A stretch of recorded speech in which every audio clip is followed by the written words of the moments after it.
India और Israel दोनों हम पे साइबर अटैक कर सकते हैं। ईमेल के थ्रू, व्हाट्सएप मैसेजेस के थ्रू लिंक आ रहे होते हैं जिसको अगर आप खोलते हैं आपके डाटा को वो एक्सेस कर लेते हैं। इंडिया से बहुत ज़्यादा अटैक्स पाकिस्तान में हो रहे हैं। वो वीडियो का लिंक आपको भेजते हैं, बड़ा सनसनीखेज उन्होंने एक टाइटल लगाया होगा कि जी पाकिस्तान ने इंडिया के इतने जहाज गिरा दिए, देखने के लिए लिंक पे क्लिक करें। वो लिंक आपको किसी और जगह लेके जाएगा, तो गूगल का लॉगिन मांगे, आपके फेसबुक का लॉगिन मांगे, वो आपको अपनी साइट पे लेके चला जाता है। आपके बैंकिंग निज़ाम के ऊपर अटैक किए जाते हैं। खबरदार, होशियार। क्या आप जानते हैं कि इस मोबाइल फोन के जरिए आप दुश्मन के हाथों में खेल सकते हैं और दुश्मन का आलाकार बन सकते हैं?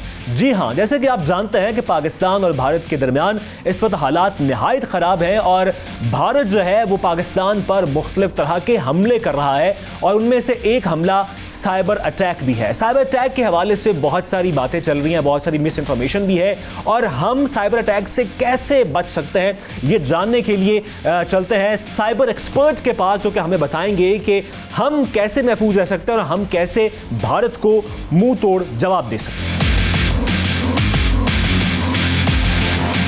साइबर वॉर जो है अब तकरीबन हर जंग का हिस्सा है, चाहे वो इंडिया हो, चाहे वो रशिया हो, चाइना हो, इसराइल हो। ये सब साइबर वॉर्स में बहुत ज़्यादा जो है वो अपनी टेक्नोलॉजी को एडवांस कर चुके हैं। इसका मकसद ये होता है कि दुश्मन को न सिर्फ मिलिट्री पॉइंट ऑफ व्यू से कमज़ोर किया जाए, उस पर हमला आवर हुआ जाए, बल्कि ये कि उसके जो एसेट्स हैं उन तक रसाई हासिल की जाए साइबर अटैक्स के थ्रू और उसको उस जगह से भी कमज़ोर किया जाए। अच्छा, दो तरह के अटैक्स होते हैं। एक तो अटैक वो होता है जो आपकी आवाम पे हो रहा होता है, लोगों के दरमियान बैठ के जो है वो उसमें उनको एक्सेस दिया जा रहा होता है। एक अटैक होता है जो स्ट्रेटजिकल जो प्लेसेस होती हैं, आपकी जो इदारे होते हैं, उनके ऊपर अटैक किया जाता है, यानी गवर्नमेंट इंस्टीट्यूशंस के ऊपर अटैक होता है, या आपके मिलिट्री जो डिपार्टमेंट्स हैं, मिलिट्री इंस्टीट्यूशंस हैं, इनके ऊपर अटैक किया जाता है। आपके पावर सप्लाई है, इसको बंद करने के लिए अटैक किया जाता है। आपकी वाटर सप्लाई बंद करने के लिए अटैक किया जाता है। आपका रडार सिस्टम है, आपका कम्युनिकेशन सिस्टम है, जैसे सेलुलर नेटवर्क है या इंटरनेट नेटवर्क है, इसको डाउन करने के लिए जो है वो अटैक किए जाते हैं। इसके साथ साथ जो आपका बैंकिंग का निज़ाम है, आपके बैंकिंग निज़ाम के ऊपर भी जो है वो अटैक किए जाते हैं। ये सब कुछ जो है वो जंग का हिस्सा होता है, जब सारा कुछ जो है वो साइबर वॉर का हिस्सा है। और साइबर वॉर्स में इस तरह की बहुत सारी मिसालें माजी में हमने देखी हैं कि जिनमें कम्युनिकेशन नेटवर्क को डाउन किया गया, रडार्स को जाम किया गया, बैंक्स पे हमला किया गया, इसी तरह से बहुत सारे डिपार्टमेंट्स पे हमला किया गया। बहुत सारे अटैक्स तो हमने खुद भी फील किए हैं, हमने खुद भी देखे हैं। इवन अगर आप इंडिविजुअल बेसिस पे बात करें तो काफ़ी सारे लिंक्स आजकल सर्कुलेट हो रहे हैं।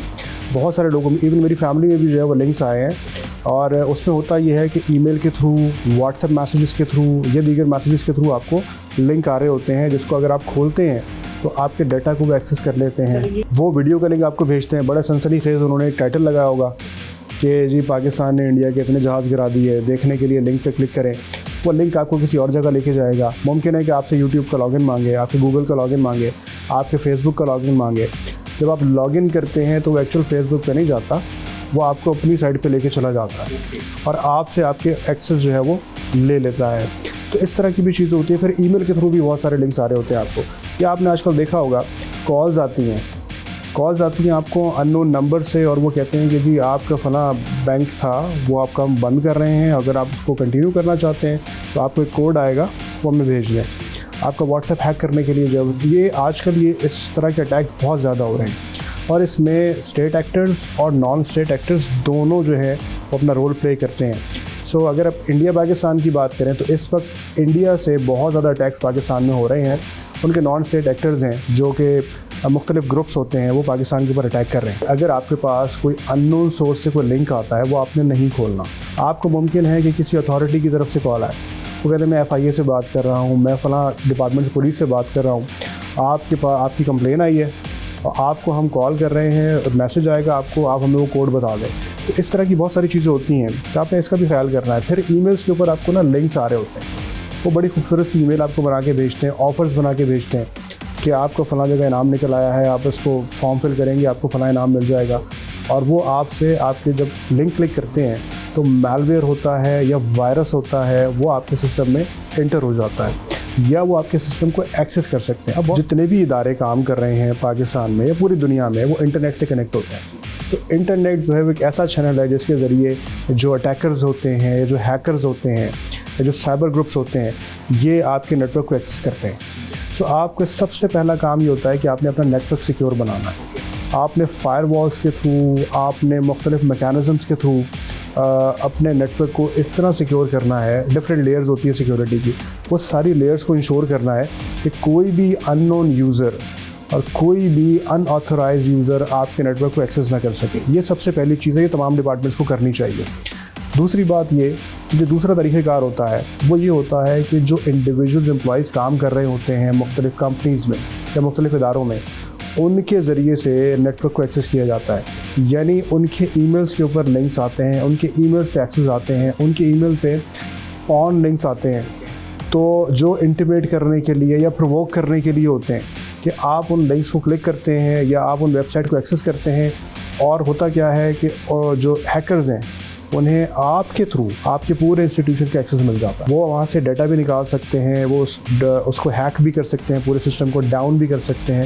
And there are so many things जो आपके नेटवर्क के साथ, आपके इंस्टीट्यूशन के साथ की जा सकती है। VPN के हवाले से जो है, जो इम्पॉर्टेंट बात यह है कि जो पेड VPNs होते हैं आप उसको इस्तेमाल करें, क्योंकि अगर आप अनपेड VPNs यूज़ करते हैं या अनऑथराइज्ड VPNs यूज़ करते हैं तो वो आपकी न सिर्फ सिस्टम के लिए, अपने सिस्टम के लिए, बल्कि पूरे इंस्टीट्यूशन के लिए ख़तरा हो सकते हैं। उसके थ्रू एक्सेस हो सकता है। फिर बहुत सारी जो है वो एप्लीकेशंस होती हैं, मोबाइल एप्लीकेशंस हम जो है वो बहुत ज़्यादा डाउनलोड कर रहे होते हैं, बिकॉज उसमें इस तरह की ऑफर्स आ रही होती हैं, हम डाउनलोड कर लेते हैं। काफ़ी सारी एप्लीकेशंस सिर्फ़ और सिर्फ आपके डाटा को हैक करने के लिए बनाई जाती हैं, आपके नेटवर्क्स को एक्सेस करने के लिए बनाई जाती हैं। तो आपने अननोन जो है वो एप्लीकेशंस डाउनलोड नहीं करनी, आपने फ्रीक्वेंट एप्लीकेशन डाउनलोड नहीं करनी। और अगर कोई ऐसी एप्लीकेशन आपके मोबाइल में एग्जिस्ट करती है तो फौरी तौर पे चेक करें, उसको रिमूव कर दें, because this is the right time कि ये जो हैकर ग्रुप है ये एक्सेस कर सकता है आपके डाटा को। हम सिर्फ इंडिया की तरफ से नहीं, हम इसराइल की तरफ से भी साइबर अटैक्स को एक्सपेक्ट कर रहे हैं कि इंडिया और इसराइल दोनों हम पे साइबर अटैक कर सकते हैं, बिकॉज इस वक्त वो स्ट्रेटेजिक पार्टनर्स हैं। इस वक्त वो मिल के जो है वो पाकिस्तान के ऊपर जो जंग मुसल्लत हुई है वो मिल के ये सारा काम कर रहे हैं। सो नॉट जस्ट इंडिया, बल्कि हम ये एक्सपेक्ट कर रहे हैं कि इसराइल भी हमारे ऊपर साइबर अटैक कर सकता है और मुख्तलिफ ज़राए से वो हमारे डेटा को एक्सेस करने की कोशिश करेगा, हमारे सिस्टम्स को डाउन करने की कोशिश करेगा। एक प्रोपेगेंडा हो रहा है गवर्नमेंट ऑफ पाकिस्तान के अगेंस्ट, ये पाकिस्तान की जो मिलिट्री स्ट्रेंथ है उसको लेके इंटरनली प्रोपेगेंडा हो रहा है। ये सब कुछ साइबर वॉरफेयर का हिस्सा है। बहुत सारे लोग चाहते हुए दानिस्ता या गैर दानिस्ता तौर पे इस वॉरफेयर का हिस्सा हैं और वो मुल्क को नुकसान पहुंचा रहे हैं। इस बात से इज्तनाब करना चाहिए। देखिए, जो इंस्टीट्यूशंस हैं वो अपना काम बेहतर तरीके से जानते हैं। हमने माजी में भी देखा कि उन्होंने दुश्मन को करारा जवाब दिया। हमने अब भी देखा कि within no time Pakistan ने इंडिया के 5 जहाज़ गिरा दिए हैं और Pakistan is ready to respond. आप थोड़ा सा सब्र करें, मिस इन्फॉर्मेशन ना फैलाएं, मायूसी ना फैलाएं। इट्स अ ह्यूज टूल, एक बहुत बड़ा टूल है। जो मिस इन्फॉर्मेशन है, जो मायूसी है ना, ये साइबर वॉरफेयर का एक बहुत बड़ा टूल है जो आपके मोराल को डाउन करता है, जो कौम के मोराल को डाउन करता है। इससे बचने की ज़रूरत है।